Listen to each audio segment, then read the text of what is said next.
Muy buenos días, amados hermanos. Abran sus Biblias, por favor, en Eclesiastés. Hoy tenemos el privilegio de comenzar nuestro estudio del capítulo número 8. Ahí vamos avanzando, paso a paso, sacándole provecho, sacándole el jugo, como decimos popularmente, a la Escritura y conociendo lo que el Señor nos quiere decir. El capítulo 7 fue muy apasionante, porque el capítulo 7 nos mostró una cantidad de contrastes entre lo que el mundo cree que nosotros pensamos que es bueno, pero lo que Dios realmente dice que es correcto. Y ahí tuvimos que desaprender en el capítulo 7 y aprender qué es más importante, si la fiesta o la tristeza, si el día del nacimiento o el día de la muerte, si la abundancia o la escasez, y ahí aprendimos mucho. Comenzamos con el capítulo 8 que dice así: ¿quién como el sabio y quién como el que sabe la declaración de las cosas? La sabiduría del hombre ilumina su rostro y la tosquedad de su semblante se mudará. Vamos a quedarnos ahí con ese texto. Ese texto nos plantea inicialmente una pregunta, y la pregunta que nos plantea es: ¿quién como el sabio? Y ese va a ser el título de nuestra enseñanza hoy. Vamos a ver si resolvemos esa pregunta que el rey Salomón tuvo hace 3000 años, y que el rey Salomón nos dejó inspirado por el Espíritu Santo para que nosotros también la consideremos. ¿Quién como el sabio? Para poder responder esa pregunta tenemos que primero definir quién es sabio y qué es la sabiduría y cómo adquirir la sabiduría. Y luego, a medida que resolvamos eso, podemos describir o resolver la pregunta que nos plantea aquí el escritor: ¿quién como el sabio? Esa pregunta de entrada primero nos pone un interrogante que debemos cuestionarnos, pero segundo nos plantea que hay una gran diferencia entre el sabio y el necio. Es decir, que no es una cuestión fácil de unir o de relacionar, sino que el necio es una cosa y el sabio es totalmente opuesto.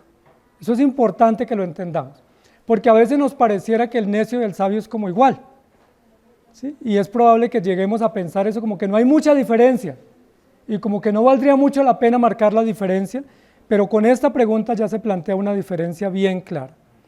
La sociedad en la que nosotros vivimos anda llamando sabio a cualquiera, ¿cierto? Por ejemplo, al médico lo llaman sabio, al arquitecto, al ingeniero, al que conoce de letras lo llaman sabio, inteligente, pero la Biblia nos va a marcar una diferencia entre ese tipo de sabiduría y la verdadera y eterna sabiduría.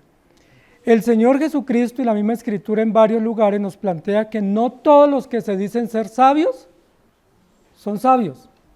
Y nosotros ya lo hemos dicho acá en Eclesiastés, que algunas personas, por ejemplo, piensan que es sabio el que saca un excelente puntaje en una prueba, que es sabio el que sabe varios idiomas, que es sabio el que tiene un buen conocimiento de su profesión y que esa persona es un sabio. Y pudiéramos decir en cierta medida que sí, que es sabio en el área de su estudio, de su conocimiento, en su profesión, que tiene buen conocimiento, que es muy versado en esa área, pero no tiene la sabiduría de la que está hablando o la que nos plantea el rey Salomón. Entonces recuerden que estamos estudiando bajo el eslogan: el mundo es vanidad y Cristo es la verdad. Y quiero que leamos unos textos bíblicos. Job 17:10. Pero volved todos vosotros y venid ahora, y no hallaré entre vosotros sabio. Eso lo dijo Job. Y recuerden que según la Biblia, Job era uno de los hombres más sabios que existía en el Oriente, en la época de él. Era uno de los hombres más ricos, más poderosos y también más sabios, con mayor conocimiento. Sin embargo, él dice: vuelvan todos vosotros y vengan ahora a ver si hallaré entre vosotros sabio. ¿Qué es lo que está diciendo Job? Que todos los que le rodean y todos los que están presentando una cantidad de argumentos, incluidos sus 3 principales amigos, que estaban haciendo disertaciones profundas de teorías avanzadas, no eran sabios. Pero uno dice: pero ¿cómo Bildad no va a ser sabio? ¿Cierto? O ¿cómo era el otro? Sofar. Bildad, Sofar y olvidé el nombre. Y Elifaz.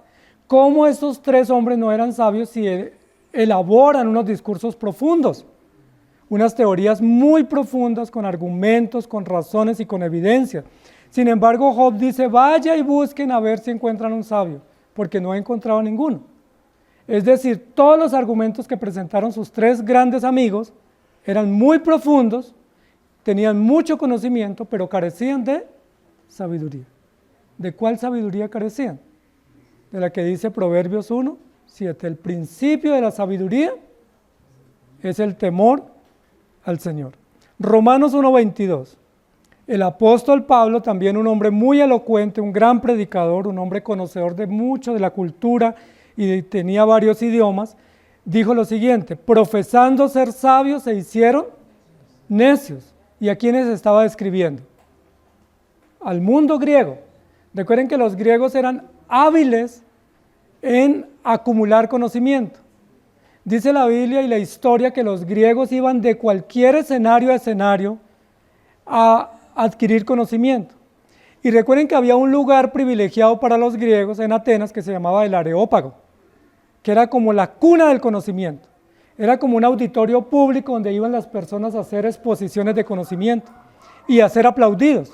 Entonces todo aquel que tenía una nueva enseñanza iba allá, la exponía y los demás le rebatían. Y se hacían como una especie de foros muy interesantes, apologéticos, con discusiones públicas, porque ellos amaban la sabiduría. La Biblia dice eso: los griegos aman la sabiduría, los griegos aman el conocimiento y siempre están ávidos de tener nuevas verdades. Por eso la Biblia dice que tenían comezón de oír, es decir, les picaba el oído por escuchar y conocer cosas nuevas. Sin embargo, ¿qué dice Pablo de ellos?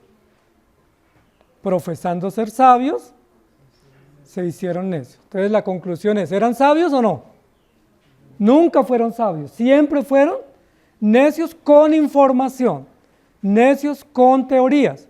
Ahora, qué peligroso un necio con información o un necio con conocimiento, porque si sin conocimiento es necio, imagínese con argumentos, más peligroso, ¿cierto? Mucho más peligroso, porque puede rebatir y puede tener sustento, aunque sea falaz, de lo que él propone. Isaías capítulo 5, versículo 21. Ay de los sabios en sus propios ojos y de los que son prudentes delante de sí mismos.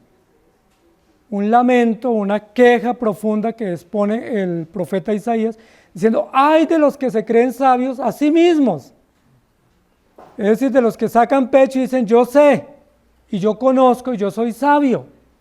Escúchenme a mí porque yo sí sé. Ay de ellos, porque aparentan ser prudentes y aparentan tener conocimiento, pero solamente tienen sabiduría delante de sí mismos. Es decir, no son sabios, son ignorantes, son necios. Y eso es lo que yo quiero que nosotros hoy entendamos, amados hermanos, que el Señor nos ayude a todos, especialmente a los jóvenes y a los niños, para entender que la sabiduría viene únicamente del Señor y que solo se recibe a través de la palabra y que es un don de Dios. Que la sabiduría no es ir a la universidad, que la sabiduría no consiste en tener títulos o en viajar o tener mucho conocimiento en algún área, que la sabiduría verdadera viene únicamente de nuestro Dios. Por eso la pregunta es: ¿quién como el sabio? Pero ¿de cuáles sabios está hablando Salomón? ¿De los griegos futuros que había en el tiempo de Pablo? ¿O de los sabios que se rinden ante el temor del Señor? ¿Quién como el sabio? ¿Y quién como el que sabe la declaración de las cosas? Marca el escritor una gran diferencia. Entonces, en primer lugar, debemos partir, para poder responder la pregunta que nos plantea aquí el escritor, partir por conocer los principios. Es primero que debemos saber. Para saber cómo ser sabios y quién es sabio, debemos conocer los principios. Es lo primero, esas son las bases, es el fundamento conceptual o teórico para yo ser sabio. Yo no puedo decir yo soy sabio si no conozco los principios, si no conozco qué es lo que identifica a un sabio y quién es el que hace a una persona sabia. Entonces la pregunta es: ¿conocen ustedes los principios? Proverbios 1:7 dice: el principio o el fundamento o la base para ser sabios es el temor al Señor. Y en Eclesiastés, en el último capítulo, dice: el fin del discurso es teme a Dios. Noten lo siguiente: en Proverbios dice el principio del discurso es teme a Dios, y Eclesiastés dice el fin del discurso es teme a Dios. Entonces, Si el principio y el final es temer a Dios, ¿en qué consiste la sabiduría? Toda la vida, todo el tiempo, en todas nuestras acciones, temer a Dios. Eso no significa acumular conocimiento. Obviamente la fe es con conocimiento, pero eso no implica tener conocimiento, porque hay iglesias donde el énfasis que se hace es que la gente sepa mucho, y posiblemente saben de doctrina y memorizan muchos textos y saben argumentar y describir las doctrinas de la iglesia y defienden la doctrina capa y espada, pero la pregunta es, ¿realmente conocen los principios? Ustedes saben que hay unas personas que andan por ahí de puerta en puerta tocando las puertas en la mañana y esas personas saben mucho de Biblia. Usted se sienta a hablar con ellos, pues no les recomiendo que se sienten, pero si lo hicieran, ellos saben muchísimo de Biblia. La pregunta es, ¿conocen ellos las bases de la sabiduría?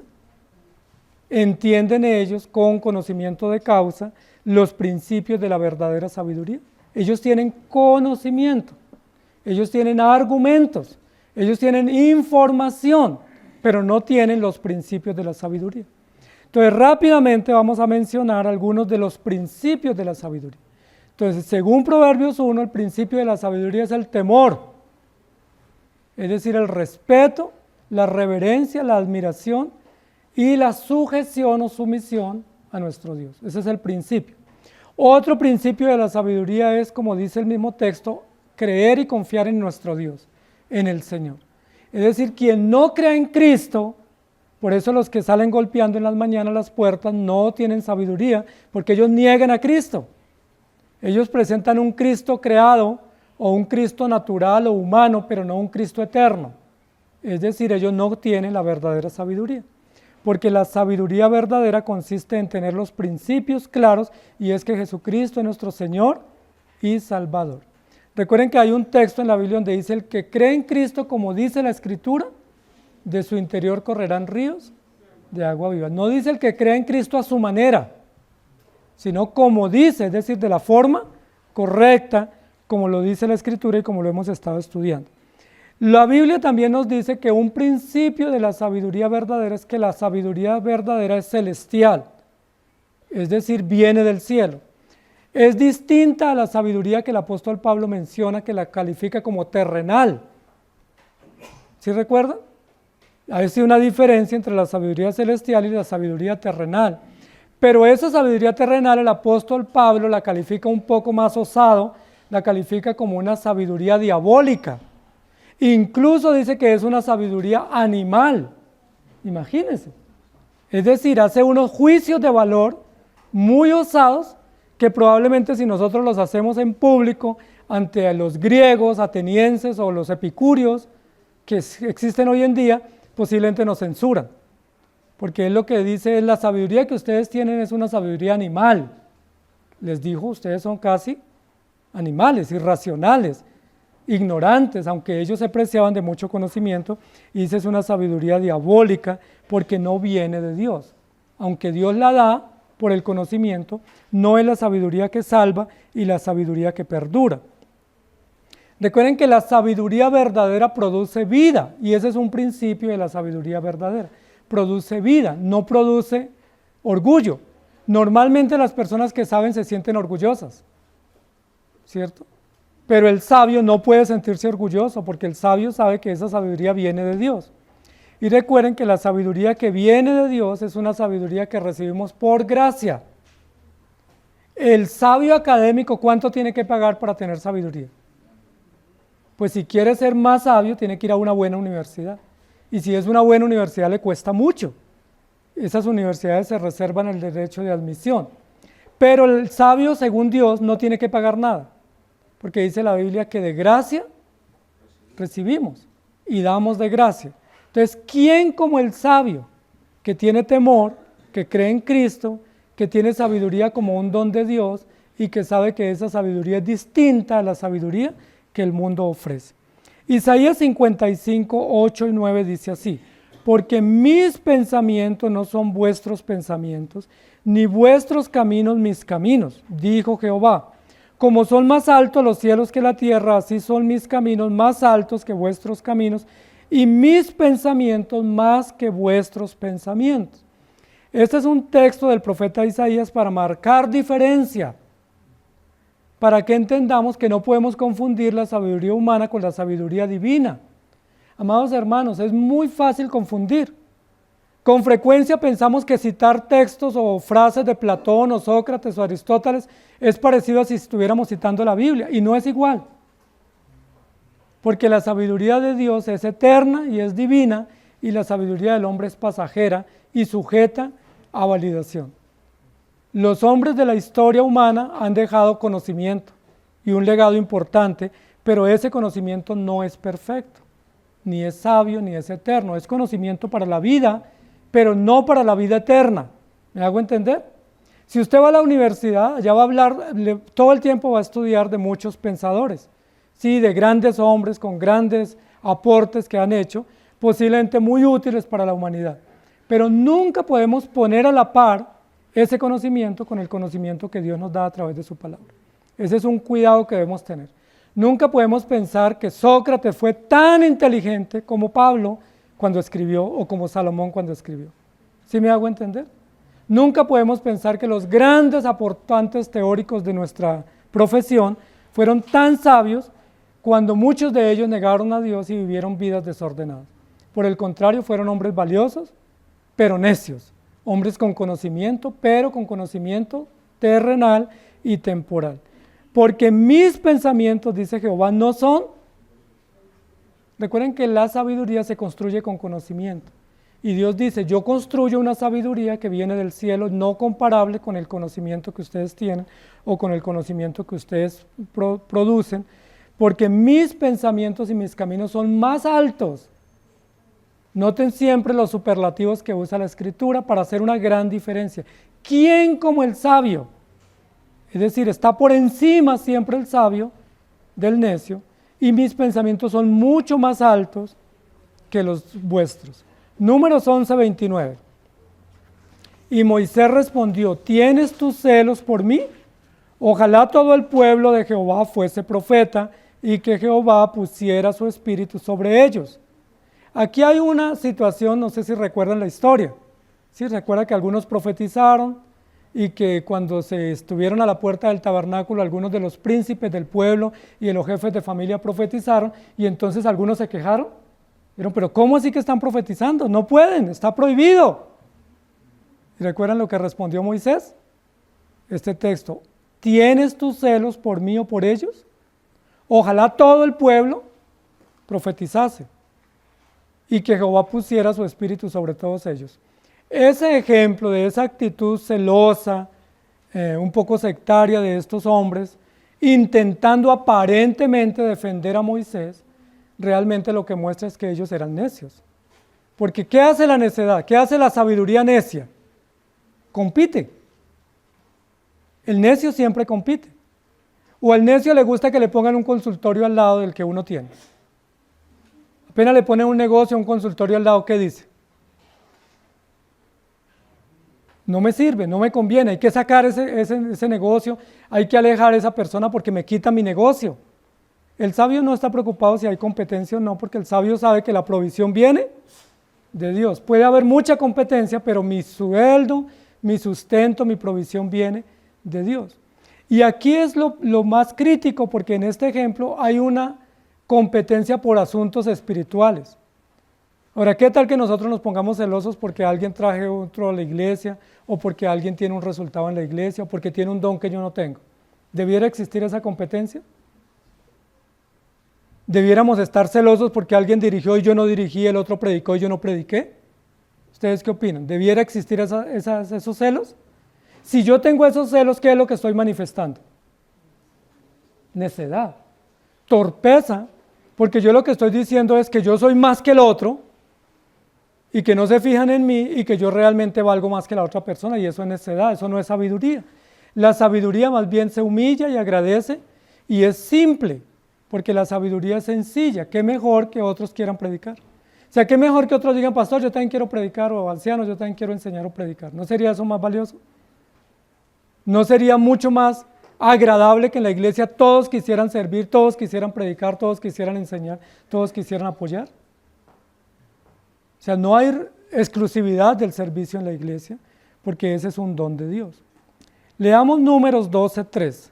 Y aquel varón, Moisés, era muy manso, más que todos los hombres que había sobre la tierra. Aquel varón, Moisés, era muy manso. ¿Se acuerdan cuántos años Moisés soportó a un pueblo en el desierto? ¿Tendríamos la capacidad de soportar así la gente que nos rodea? 40 años sin decir mucho. Bueno, hubo momentos que le reaccionó fuerte Moisés. En un momento dijo: Señor, mejor mátame porque no quiero vivir. Este pueblo es muy rebelde. Sin embargo, la Biblia dice que era un hombre muy manso, más que todos los hombres que había en la tierra. Y ese es un principio de la sabiduría. La sabiduría no compite, la sabiduría es mansa, es decir, es apacible, porque no es una sabiduría que está defendiendo su honor o buscando su posición, sino simplemente dando el ejemplo y el carácter de Cristo. Y en Gálatas 5, 22 y 23 dice: mas el fruto del Espíritu es amor, gozo, paz, paciencia, benignidad, bondad, fe, mansedumbre, templanza. Contra tales cosas no hay ley. ¿Cómo se describen los principios de la sabiduría? Como un fruto que implica carácter, que implica actitud de vida y que implica forma de ser, que viene del Espíritu. El fruto del Espíritu es amor. Mire, amados hermanos, todo esto que está diciendo aquí en Gálatas 5, 22 y 23, no nos lo enseñan en la universidad, ni en el colegio. En el colegio y en la universidad nos enseñan otras cosas para la vida, nos enseñan a sumar, multiplicar, cálculo, toda una cantidad de cosas importantes. Pero yo les pregunto, ¿allá en el colegio o en la universidad, alguno de ustedes le enseñan amor? ¿Amor verdadero? ¿O paz? Los que están estudiando, ¿les enseñan a ser bondadosos? Más bien, ¿qué nos enseñan? A competir, ¿sí? A ganar, a dejar al otro, a estar por encima del otro, a marcar diferencias en cuanto a los hombres. En Salmo 25:9 dice: encaminará a los humildes por el juicio y enseñará a los mansos su carrera. Nuevamente el salmista nos habla sobre la mansedumbre. Y amados hermanos, esta es una actitud importante que los creyentes debiéramos tener. Nos falta muchísimo, porque la mayoría de nosotros somos lo opuestos a mansos. ¿Cuál es el antónimo de mansos? Soberbio, ¿cierto? El opuesto a la mansedumbre es la soberbia, la altivez, creerse uno más grande, no dejarse, no quedarse callado, ese es lo opuesto. Y es la tendencia natural que tenemos siempre, a ser soberbios.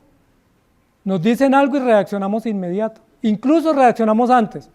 Ah, ¿no fue eso lo que me dijo? Ah, yo pensé que me había dicho eso, pero ya uno está así encrespado, ¿sí? Listo para reaccionar porque somos soberbios, somos altivos. La Biblia dice que Dios enseñará a los mansos su carrera. ¿Qué es la mansedumbre? Es la confianza de saber que Dios está en control y tener tranquilidad, de tener paciencia, bondad y apacibilidad en medio de los desafíos de la vida. Entonces, el sabio es el que entiende y conoce los principios de la sabiduría. Y ya los conocimos nosotros, los repasamos. Los principios de la sabiduría implican un fruto de carácter, implica el temor, implica la creencia en Cristo e implica saber que la sabiduría viene del cielo y es un don de Dios, no es algo que yo me gano. En segundo lugar, la sabiduría no solamente es conocer y entender los principios, sino caminar en ella. Una persona sabia no es el que dice yo sé, una persona sabia es el que sabe y vive. Y esa es una gran diferencia que tenemos que marcar nosotros. La sabiduría implica conocer y es importante conocer, pero si yo solo conozco soy teórico o soy filósofo, porque el filósofo sabe o conoce, pero el filósofo no vive. El cristiano no es un filósofo cristiano, es un cristiano que conoce la verdad y la vive, la pone en práctica. Y ese es un terreno mucho más difícil. Si es difícil conocer, es mucho más difícil poner en práctica lo que uno conoce.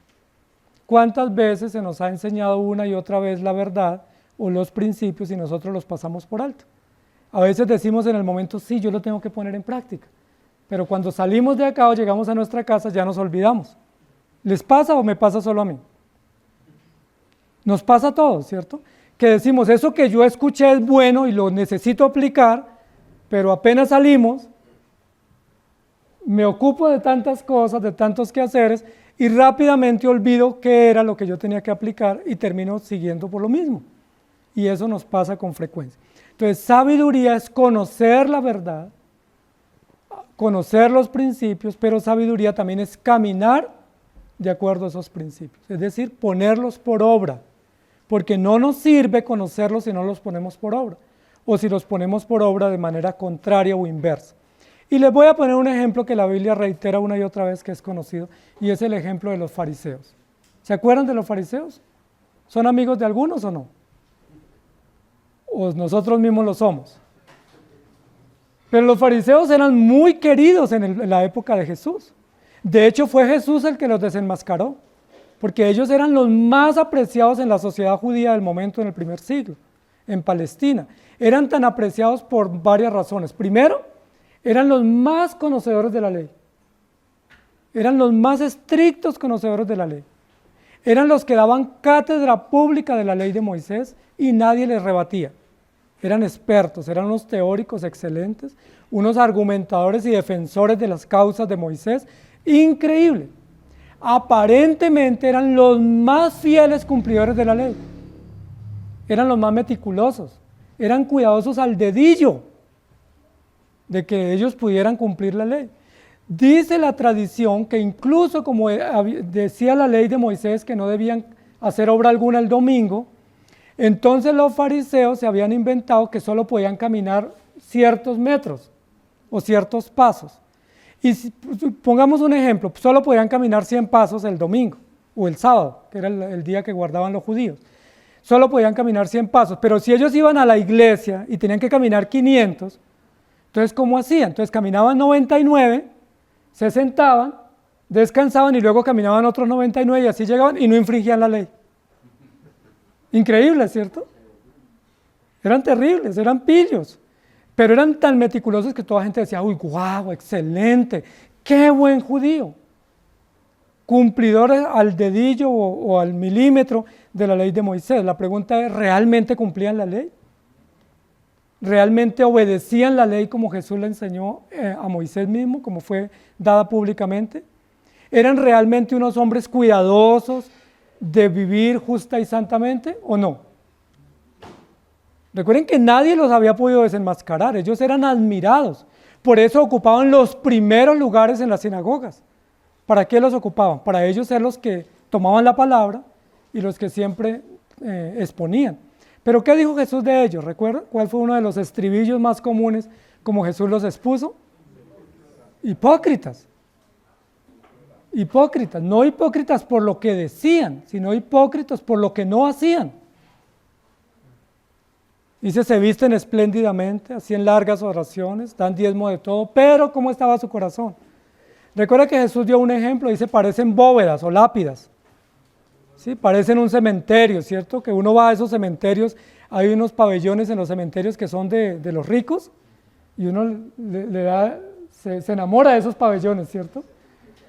Unos sepulcros hermosos, con incrustaciones, con brillo, hermosísimos, pero ¿qué dijo Jesús? ¿Qué hay por dentro? Cadáveres, pudrición, da asco el corazón de ellos. Jesús los denunció, Jesús los expuso. Noten que Jesús no tuvo entre sus discípulos a ningún fariseo. ¿Por qué sería? Si eran los más prominentes exponentes de la ley en el momento.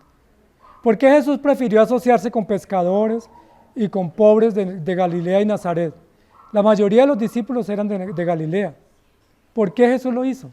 ¿Por qué Jesús no buscó allá en Jerusalén donde estaba la crema innata del conocimiento? Porque Jesús no quería teóricos a su lado. Jesús no quería gente que supiera la ley. Jesús quería gente humilde y sencilla que pusiera en práctica los principios de la ley. ¿Me hago entender? Jesús no quería gente que sacara pecho y dijera, yo sé esto, yo también aprendí, yo estudié, yo tengo títulos. Jesús quería gente humilde y sencilla, dice la Biblia, que se rindiera ante su presencia. Y por eso llamó hombres tan sencillos y fue juzgado por eso. Recuerden que los grandes religiosos de Jerusalén decían, ¿y quién es este y con quiénes anda? Mire, con la peor calaña del norte de Galilea, de Nazaret, los que anda con él. Pobres, campesinos, rudos, trabajadores, pero fueron los que siguieron a Jesús y fueron transformados por el poder del Espíritu Santo. Leamos algunos textos de apoyo. Santiago 3:3. Leamos estos textos pensando, amados hermanos, que la sabiduría no consiste solamente en conocer. Si usted conoce, fabuloso, pero ese conocimiento necesariamente toca aterrizarlo, ¿sí? Toca ponerlo en acción, toca incorporarlo en nuestras acciones de vida, porque de lo contrario no tiene valor. Santiago 3:13. ¿Quién es sabio y entendido entre vosotros? Mire lo que planteó Santiago 1000 años después de Salomón. Salomón dijo, ¿quién como el sabio? Y planteó una segunda pregunta, ¿y quién como el que sabe la declaración de las cosas? Pero Santiago dijo, ¿quién es sabio y entendido entre vosotros? Un poco más práctica, menos filosófica la pregunta, más práctica. ¿Quién es sabio y entendido entre vosotros? Levante la mano. ¿Hay algún sabio aquí? ¿Hay alguno que entienda? Y aquí dice, no levante la mano. Por favor, muéstrelo con su buena conducta y con sus obras de sabia mansedumbre. Miren lo interesante. Si estuviéramos en una facultad, ¿qué harían los sabios? Desfilan por la alfombra roja, ¿cierto? ¿Por qué? Porque son sabios. Sacan unos currículos inmensos de todo lo que han hecho y todos los logros. Y eso para el mundo es loable. La gente rinde pleitesía ante los hombres que tienen o mujeres que tienen mucho conocimiento. Pero el apóstol Santiago, que es un apóstol práctico, claro, directo, dice, ¿hay alguno sabio aquí? Demuéstrelo con su forma de vida. Demuéstreme cómo vive en su casa, cómo trabaja, cómo son sus negocios, sus relaciones. Demuestre si es sabio. Y la pregunta es, ¿podría usted demostrar que es sabio? ¿Podría usted filmar todo lo que hace durante un mes y traerlo al escrutinio de la iglesia para ver si usted es sabio y entendido? ¿Qué pasaría si nos regalaran el video de todo lo que hacemos durante el mes? ¿Habría algún sabio y entendido? Nos da susto, ¿cierto? Nos da un susto. Decía un amigo pastor, decía, ¿qué tal que tuviéramos aquí una de esos letreros electrónicos que hay en los negocios, donde estuviera proyectando públicamente todos los pensamientos que tenemos? Andaríamos con la frente tapada, ¿cierto? Nos pondríamos el tapabocas en la frente, porque nos da mucho susto saber que la gente se entere todos los malos pensamientos que tenemos, tan torcidos, tan dañinos. Sin embargo, el apóstol Santiago o el escritor Santiago dice, muestre por su buena conducta. Entonces la pregunta que nos plantea Salomón es, ¿quién como el sabio? Y la respuesta es, muestre con su conducta. Y ahí ya la cuestión se pone cuesta arriba. Porque yo puedo sacar pecho y decir, yo soy sabio, ¿no es que yo me sé el catecismo? Yo soy sabio, ¿no es que yo predico todos los domingos? Yo soy sabio, ¿no es que yo enseño? Yo dirijo. Claro que soy sabio, ¿o no? Pero el apóstol Santiago dice, muéstrelo, muestre. Muestre cómo usted vive el día a día, cómo hace negocios, cómo toma decisiones, cómo actúa, cómo trata a las personas que están a su alrededor. Muestre cómo se comporta. Y ahí ya nos damos cuenta que la mayoría de nosotros tenemos serios inconvenientes en esa área de nuestra vida. Por eso la pregunta, ¿quién como el sabio? Es decir, aún Salomón duda de su propia sabiduría y de que haya gente sabia que lo pueda testificar con evidencia. Primera de Corintios 3:3.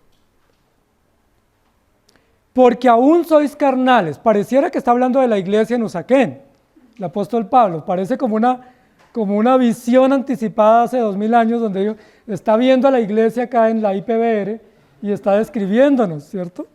Miremos esa radiografía que hace. Dice, porque aún sois carnales, pues habiendo entre vosotros celos, contiendas y disensiones, ¿no sois carnales y andáis como hombres? Y uno dice, ¿cómo supo que existíamos? Recuerden que la iglesia de Corinto fue una de las iglesias más crecientes en el primer siglo, una de las iglesias en una de las ciudades principales del Mediterráneo y una iglesia muy fuerte en número, en ánimo, en dones, en talentos y en fervor. Pero eran tan fervorosos que usaban el fervor también para peleas. Eran tan elocuentes que terminaban usando sus virtudes para mantener celos y peleas Y el apóstol Pablo los reprende fuertemente. Ustedes son carnales todavía. Y si son carnales, no son sabios. Pon en tela de juicio su sabiduría. Primera de Timoteo 6, 4 y 5. Nuevamente, está envanecido, está describiendo de alguno que delira diciendo que tiene conocimiento y que tiene sabiduría, pero no lo tiene. Dice, está envanecido, nada sabe y delira acerca de cuestiones y contiendas de palabras, de las cuales nacen envidias, pleitos, blasfemias, malas sospechas, disputas necias de hombres corruptos de entendimiento y privados de la verdad, que toman la piedad como fuente de ganancia. Apártate de los tales. Es el pie de página para Timoteo. ¿Qué debe hacer Timoteo? Identificar con la sabiduría que Dios le ha dado los falsos maestros, los falsos creyentes, los que se visten de piedad pero no la tienen, y lo describe, le dice, son blasfemos, son celosos, hacen contiendas, son envidiosos, caen en disputas, en peleas, en argumentos, no tienen la verdad, son corruptos. ¿Y qué debes hacer tú? Apártate de los tales. Ahora, ¿por qué debe apartarse Timoteo de ellos? Porque no puede aprender nada de ellos. Y porque fácilmente, si él anda en medio de esos corruptos o de esa gente perversa, termina aprendiendo las prácticas, porque es más fácil que el mal nos convenza que nosotros convencer a los malos del bien que tenemos. Hay personas que dicen, no, pero hay que predicarle a los homosexuales, entonces reunámonos con ellos. Hay que predicarle a las mujeres que están en la prostitución, entonces vámonos para allá a esas zonas a predicar en las noches, ¿sí? Pero es más peligroso que el que va a predicar termine envuelto en prácticas malas, que él logre sacar a alguien de allá de esa condición. Lo que dice es apártate de los tales. ¿Por qué? Porque no hay comunión la luz con las tinieblas y porque el sabio se distingue del necio. Ahora, si tú eres sabio, predica el evangelio. Pero ¿qué haces tú conviviendo, compartiendo, amistando, negociando con todas estas personas que dice la Biblia son envidiosos, pleitosos, blasfemos, sospechosos, caen en disputas necias? O sea, ¿qué hacemos nosotros con ellos? Si tenemos algo que hacer es predicarles y orar por ellos, pero no más. No pudieran ser ni nuestros amigos, ni socios, ni compañeros, porque no hay comunión. Salmo 73, 23 y 24. Con todo yo siempre estuve contigo, me tomaste de la mano derecha, me has guiado según tu consejo y después me recibirás en gloria. Este es el final del Salmo 73. Y recuerden que el comienzo del Salmo es todo un cuestionamiento que plantea el salmista sobre por qué a los impíos les va mejor que a los creyentes. ¿Recuerdan? Él ve que el creyente pasa en una camioneta y él está caminando a pie. Él ve que el incrédulo de un momento a otro creció en su negocio y yo tengo un negocito y nada que crece. Y él termina diciendo, ¿por qué pasa eso? No entiendo. Si yo me porto bien, ¿por qué me va mal? Y a los que se portan mal les va bien. Eso era como él lo analizaba. Sin embargo, él luego logra entender por la gracia de Dios y termina en la conclusión, que es una base muy importante para interpretar el Salmo. Dice, con todo yo siempre estuve contigo. Es decir, ¿qué era mejor? ¿Negocio próspero o estar con el Señor? ¿Qué era mejor? ¿Mucho dinero y lujo y camionetas finas y viajes? ¿O yo siempre estar con el Señor aunque pase necesidades? Miren la forma como tenemos que hacer la evaluación de nuestra vida. Si usted hace una evaluación semanal o mensual o anual de su vida, usted no tiene que evaluarla a la luz del dinero que tiene, o de las deudas que pagó, o a la luz de los logros académicos. Usted tiene que evaluarla, ¿estoy con el Señor o no? ¿Pude estar con mi Señor este año? ¿Logré 365 días estar con mi Señor en su intimidad, orando y dependiendo de Él? Si lo logré, aprobado. Si no lo logré, carita triste, porque no logré el objetivo de mi vida, que es adorar a mi Señor. Me tomaste de la mano derecha, me has guiado según tu consejo y después me recibirás en gloria. Es decir, la conclusión del salmista es, ¿qué importa si el otro le crece el negocio y paga sus deudas y viaja y tiene riquezas? ¿Qué importa? Lo que importa es que yo esté con el Señor, que Él me lleve de la mano, que Él me sustente y que luego me reciba en gloria. ¿No es así como debemos evaluar la vida, amados hermanos? Por eso la pregunta es, ¿quién como el sabio? Que no anda preocupado por su bolsillo ni por sus logros, sino que anda preocupado por estar en comunión y en adoración y en servicio al Señor. Proverbios 15, 1 y 18 dice, la blanda respuesta quita la ira, mas la palabra áspera hace subir el furor. El hombre iracundo promueve contiendas, mas el que tarda en airarse apaciguará la rencilla. ¿Recuerdan que dijimos que Moisés era manso? ¿Saben ustedes que un principio de la sabiduría es la mansedumbre? ¿Lo sabemos? Sí, ¿cierto que sí? La segunda pregunta es, ¿lo aplicamos? ¿O somos explosivos? ¿O somos iracundos?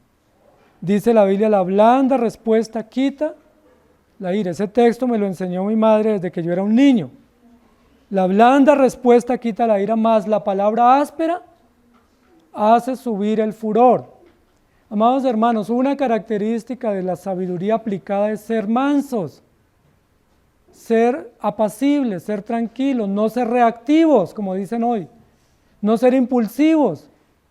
Y si usted lucha en eso, pídale a Dios que le ayude. Porque ¿se acuerda cuando Dios le preguntó a Jonás, ¿mucho te enojas? ¿Y se acuerda la respuesta de Jonás? Sí, mucho. ¿Y? Era reactivo, era explosivo, era iracundo. Era de mecha corta Jonás. Y Dios nos enseña, sean mansos. Por eso la Biblia dice, ninguno que va a servir a Dios en el ministerio puede ser iracundo. ¿Por qué? Porque el ministerio y la obra cristiana y la vida cristiana demanda mucha paciencia y mucha fortaleza.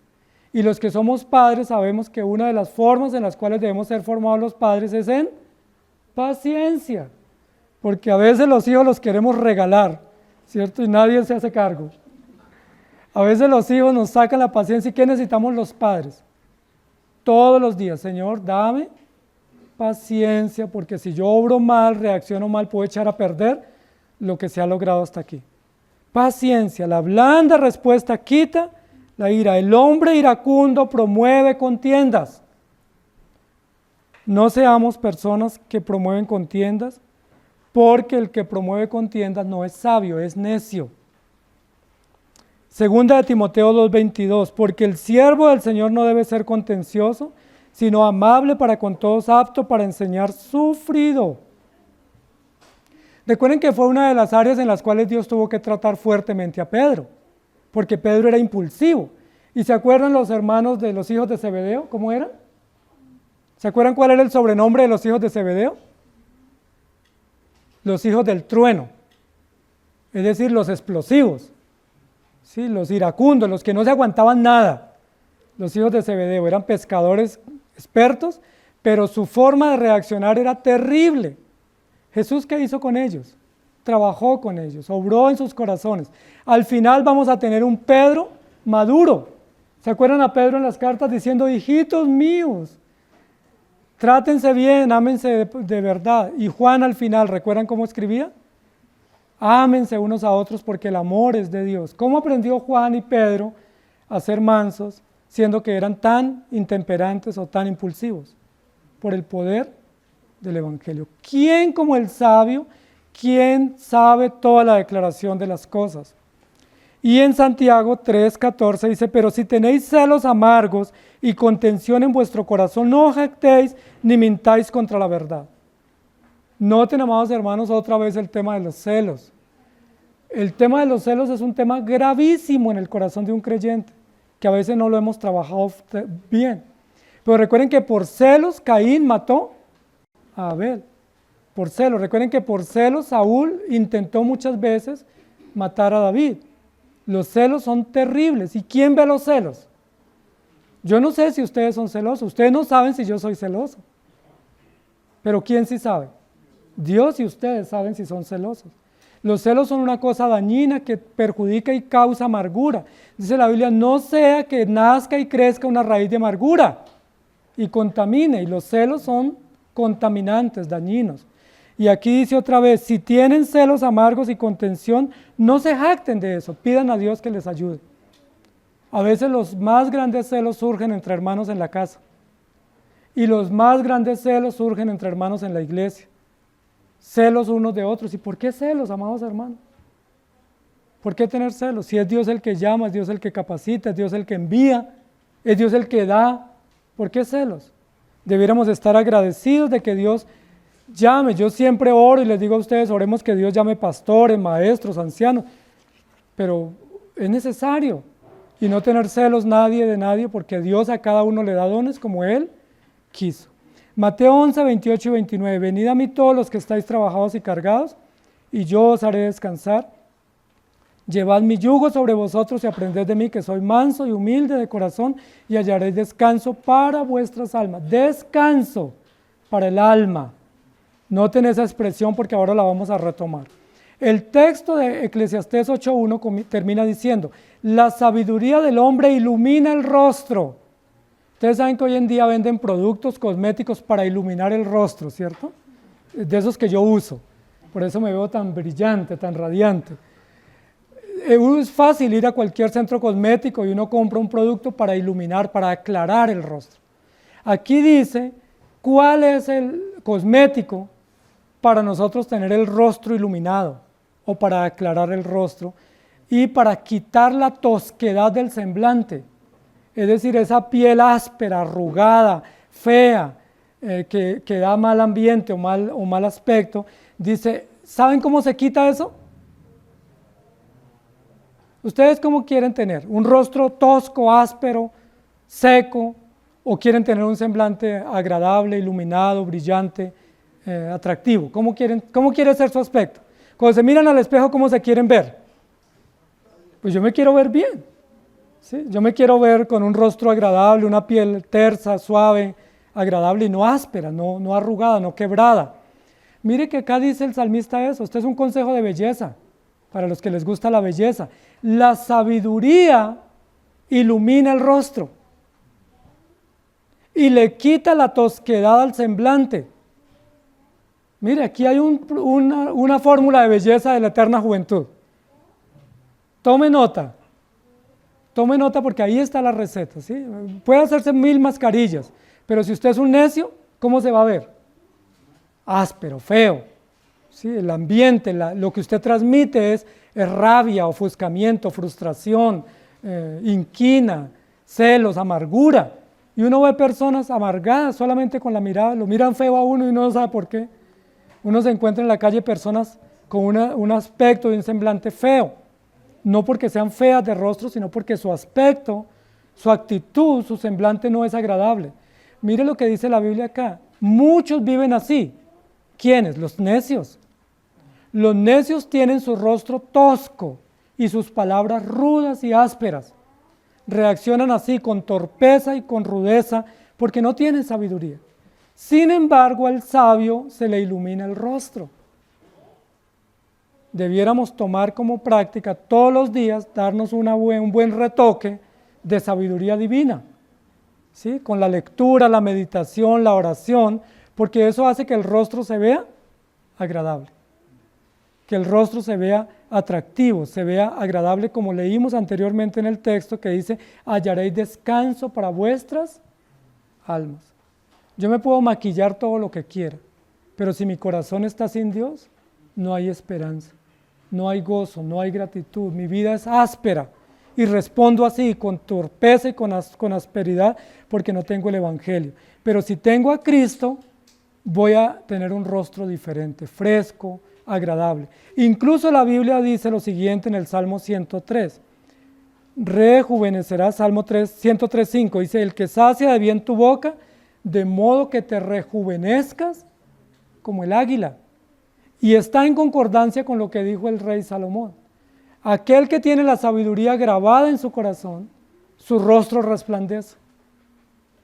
Su semblante se ve más joven, se ve más agradable, su rostro es mucho más grato, más agradable para hablar con esa persona, porque uno dice es una persona agradable, me inspira, me encanta estar con esa persona porque es agradable su charla, su actitud, su manera de tratar las cosas. Pero hay personas que uno dice, ay, ¿cuánto se demora?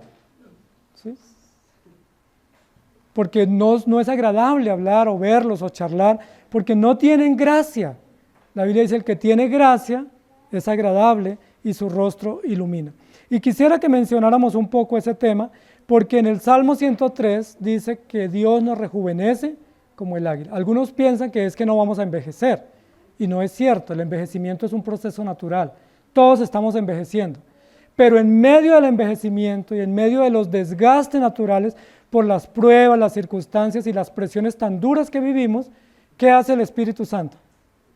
Nos rejuvenece, es decir, nos da un semblante grato, agradable, que no nos veamos como de 1000 años, sino que nos veamos como si estuviéramos todavía un poco más jóvenes y más fuertes. Eso lo dice la Escritura en varios lugares. El Salmo 90, 10, 12 al 14 dice: enséñanos de tal modo a contar nuestros días que traigamos al corazón sabiduría. Este texto está en la misma línea de lo que estamos diciendo. Es decir, yo puedo vivir 50 años, pero aparentar haber vivido 100. Es decir, estar lleno de amargura, de frustración, de rabia, de ira, de celos, estar envenenado por dentro, y esos años que estoy viviendo, ¿cómo los vivo? Muy mal. Como dicen hoy en día, eso no es calidad de vida, ¿cierto? Porque estoy viviendo muy mal, lleno de odio, de celo, de resentimiento. Hay muchas terapias humanistas para uno liberarse de los celos, ¿cierto? Que se ponga los pies acá en el cuello y respire profundo, que haga relajación, muchas terapias. Pero el rey Salomón, sabio, nos dice, la mejor terapia es que usted adquiera sabiduría. Si usted adquiere sabiduría, aprende a vivir. No es que se le quiten los problemas siguen, pero usted aprende a vivir. Enséñanos de tal modo a contar nuestros días que traigamos al corazón sabiduría. Y el Salmo 103.5 ya lo leímos, y el Proverbios 3.8 dice: porque será medicina a tu cuerpo y refrigerio para tus huesos. Miren lo importante, ¿qué hace la sabiduría en el corazón del creyente? Lo fortalece, lo rejuvenece, le da una actitud y un semblante grato, le hace que el rostro ilumine. Y viene a mi mente Esteban, ¿se acuerdan de Esteban? El primer mártir después de Jesucristo, Esteban. Lo estaban matando a piedra. ¿Cómo estaría él o cualquiera, bueno, él no, pero cómo estaría otra persona si lo están matando a piedra? Ofuscado, airado, decepcionado, ¿sí? Posiblemente con un rostro lamentable por la tristeza, el dolor, la tragedia, el enfrentar la muerte. Pero ¿cómo estaba el rostro de Esteban? ¿Recuerdan? Se la Biblia, su rostro brillaba, era un rostro fresco, joven, agradable, con una actitud tranquila, no resignado, porque la resignación no es un principio cristiano, sino confiado y agradecido de que Dios estaba con él. Él no estaba diciendo gracias porque me están dando piedra. Lo que él decía es: Dios, me voy contigo, y si me voy contigo, ¿por qué voy a estar triste? Si esta leve tribulación momentánea me acerca a Cristo, pues bienvenida sea. Si esta aflicción en mis huesos o en mi carne, este dolor me acerca y me santifica, pues gloria a Dios, bienvenidos sean los sufrimientos y las adversidades. Él sacia de bien nuestra boca, Él es medicina para tu cuerpo. Miren, amados hermanos, hoy en día la ciudad está llena de muchas farmacias, y para todo hay un remedio. ¿Usted le duele la cabeza? Un remedio. ¿Le duele el ojo? ¿Le duele el pelo? Para todo hay un remedio, ¿cierto? Pero aquí nos dice, no estamos diciendo que no tomen remedios. Si el médico lo formula, hay que tomarlos, pero aquí nos dice que hay un remedio, una medicina mejor, y esa medicina es la sabiduría. Y ustedes lo pueden hacer solo por ejercicio, y los que lo han hecho lo pueden comprobar, me pueden dar fe de eso. Se levanta uno y tiene un día pesado, toma un tiempo de lectura y de oración. ¿Cómo es ese día? Llevadero, ¿cierto? Nos levantamos y estamos cansados y afligidos. Vamos a la Escritura, tomamos unos minutos de oración y meditación. ¿Cómo es el dolor ese día o la situación? Mucho más fácil de llevar, de afrontar.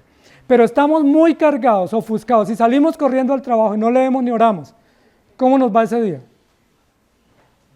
¿Qué día tenemos? Un día difícil, pésimo posiblemente. ¿Por qué? Porque no hicimos lo que la Biblia nos dice, tomar la medicina.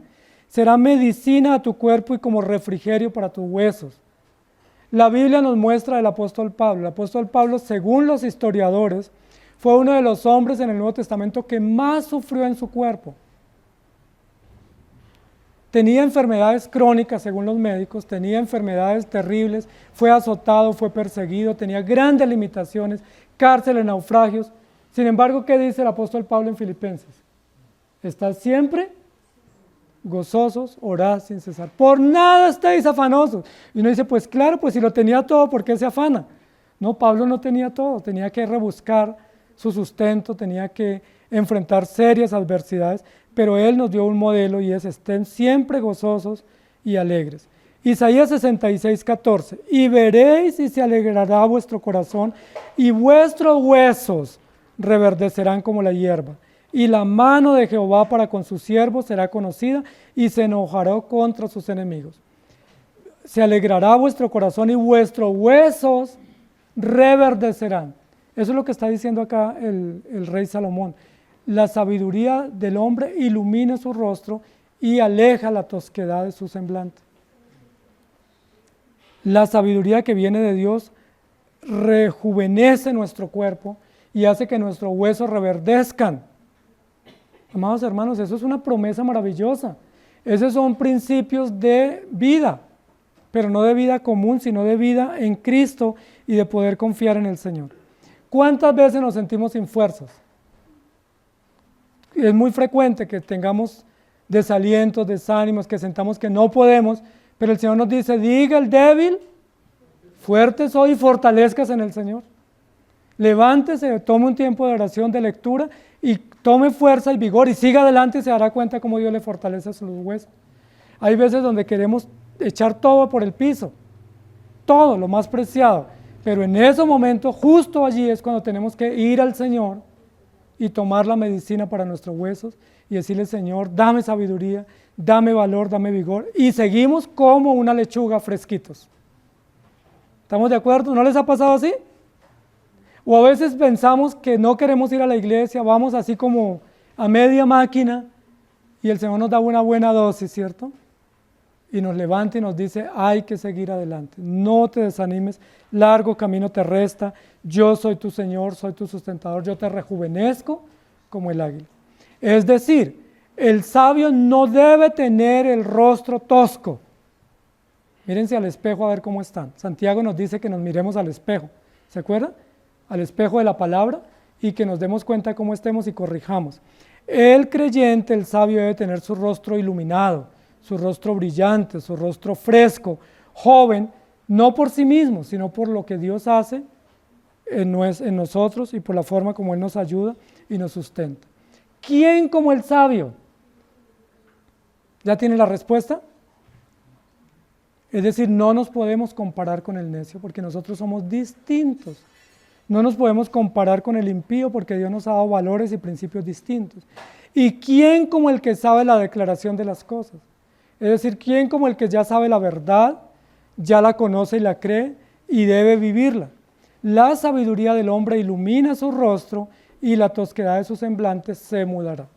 ¿Tienen el rostro tosco? Tóquense un poquito ahí, hagan una señal ahí táctil. ¿Cómo está el rostro? Flexible, fresco, tranquilo, agradado, confiado. La idea aquí es que cuando yo no confío, estoy, como dicen, con los pelos de punta, y eso es literal. Cuando yo no confío, estoy ofuscado, el rostro, los músculos están tensos, porque yo no confío, no estoy tranquilo, no estoy relajado, pero cuando yo confío, estoy tranquilo, descansando en el Señor. Por eso dice la Biblia: no estén afanosos, no se angustien, no se deprimen, no se decepcionen. Pidan sabiduría si alguien no la tiene y el Señor les va a dar abundante. Y terminamos leyendo unos textos. Proverbios 14:29. El que tarda en airarse es grande de entendimiento, mas el que es impaciente de espíritu enaltece la necedad.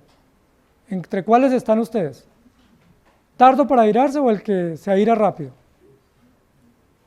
Proverbios 15:5. El necio menosprecia el consejo de su padre, mas el que guarda la corrección vendrá a ser prudente. Este es un principio de sabiduría divino. Nosotros somos hijos de nuestro Padre y debemos poner en práctica los consejos, pero también es un principio para los hijos, porque los hijos deben aceptar los consejos de los padres aunque no les gusten. Porque aquí dice que quien guarda la corrección recibe prudencia y sabiduría, y quien rechaza el consejo de los padres, pues no le va bien, sino que le va mal. Porque aunque nosotros somos malos, sabemos dar buenos consejos y queremos lo mejor para nuestros hijos. Proverbios 10:8. El sabio de corazón recibirá los mandamientos, mas el necio de labios caerá. Y nos dice que la sabiduría se conoce por el corazón y la necedad por los labios o por las palabras. Proverbios 26:11. Como perro que vuelve a su vómito, así es el necio que repite su necedad. Tremenda comparación, ¿sí? Para decirnos, no seas como ellos. Proverbios 27:22. Aunque majes al necio en un mortero, entre granos de trigo majadas con el pisón, no se apartará de él su necedad. ¿Pusieron atención a ese texto tan extraordinario? La forma antigua, como se molía, era con mortero. Hoy en día hay molinos y ya uno ni siquiera los conoce porque ya todos los productos los compramos molidos en el supermercado, el café, las harinas, los granos. Pero en la antigüedad nosotros en la casa tuvimos que moler y era con mortero, con pilón, con piedra. Y aquí dice, si hay una persona necia a su lado y usted dice lo quisiera acabar, usted lo puede acabar. ¿Se le acabará la necedad? No. ¿Sí? Usted no lo puede acabar con insultos, con golpes, con castigos, con lo que sea, pero no se le acabará la necedad. Eso es lo que dice, aunque majes al necio en un mortero entre granos de trigo majados con el pisón, no se apartará de él su necedad. Es decir, si tenemos personas a nuestro alrededor o nuestros hijos son necios, ¿qué es lo único que podemos hacer por ellos? Más que golpearlos, castigarlos, reprenderlos, insultarlos, ¿qué es lo que debemos hacer? Orar por ellos, predicarles el evangelio y rogar a Dios que tenga misericordia de ellos, igual por nuestros familiares. Proverbios 22:15. La necedad está ligada en el corazón del muchacho, mas la vara de la corrección lo alejará de él. Y en Efesios 5:3 dice, pero fornicación y toda inmundicia o avaricia, ni aun se nombra entre vosotros como conviene a santos. Amados hermanos, la escritura es clara. Nos dice cuál es la diferencia entre el sabio y el necio. De nosotros depende en gran medida si seguimos siendo necios. Eso depende de nosotros. Si yo quiero vivir mi vida a mis anchas, yo puedo hacerlo. O sea, no se nos va a prohibir, no se nos va a impedir, pero voy a tener consecuencias. ¿Sí? Yo puedo hacer lo que se me venga en gana, pero voy a tener consecuencias. Ahora, no lo debemos evitar las cosas malas por temor a las consecuencias. Porque el sabio no lo hace por temor a las consecuencias, el sabio lo hace por temor a Dios y por amor a Dios y porque sabe que es lo mejor para hacer. Entonces que el Señor nos ayude. ¿Quién como el sabio? Que vive bien, vive mejor, su semblante es mejor, su economía es mejor, su razonamiento es mejor y los resultados al final del día son mejor porque hereda la vida eterna. Oremos. Señor, gracias te damos por tu palabra en esta mañana. Porque tu palabra, como siempre, llega exactamente al lugar donde la necesitamos, nuestro corazón. Tu palabra está directamente dirigida a nuestra conciencia. No ataca la conducta, no ataca las ramas, ataca la raíz, ataca el corazón, ataca el núcleo. Y ese núcleo es nuestro corazón, engañoso y perverso en nuestro corazón. Tu palabra que hoy ha sido leída y ha sido expuesta y ha sido escuchada, llega a nuestra conciencia. Y rogamos a ti que impacte nuestra conciencia, que quiebre nuestra conciencia, que quiebre nuestro corazón, que no nos dejes igual, que nos impactes para vivir mejor para ti, para que tomemos acción ante esta palabra. Porque o si no, será simplemente otra prédica más, y otra más, y otra más, que nos gusta, que nos agrada, que nos interesa, pero que no hace diferencia en nuestra vida. Líbranos, porque esa es la vida del necio. Se ve en el espejo y dice, estoy mal, tengo que cambiar, pero no hace nada. Luego vuelve y se va al espejo y dice, ay, olvidé mejorar lo que tenía que mejorar, y vuelve y se olvida y no hace nada. Pero el sabio no hace eso. El sabio se mira al espejo y dice, tengo que cambiar a partir de hoy. Señor, ayúdame, y comienza a ver resultados de cambio. Ayúdanos, Señor, porque no hay otro como el sabio que te teme a ti y que guarda tus mandamientos. Ayúdanos porque todos tenemos serias necesidades de ti, tenemos serios vacíos. Urgimos de ti, urgimos de tu palabra, urgimos de tu espíritu, urgimos de tu gracia, porque por nuestras fuerzas es imposible. Nuestros hijos necesitan muchísimo de ti. Ellos necesitan de ti porque están en una etapa de crecimiento, están en una etapa de toma de decisiones, están en una etapa de definir sus profesiones y sus proyectos de vida. Ayúdales, Señor. Nosotros no podemos hacer más para nuestros hijos que orar y darles consejo y ejemplo. Solo tú puedes obrar en sus corazones. Solo tú puedes detenerlos de pecar, solo tú puedes encaminarlos por el buen sendero, solo tú puedes enderezar sus conciencias. Ayúdalos, Señor, porque nosotros nos declaramos totalmente incapaces de poder hacerlo. Pero tú eres sabio, tú eres perfecto, y aquel que ha comenzado la buena obra en nosotros, la terminará muy bien para gloria de tu nombre. Gracias te damos por tu palabra en Cristo Jesús. Amén. Que el Señor les bendiga, querida iglesia.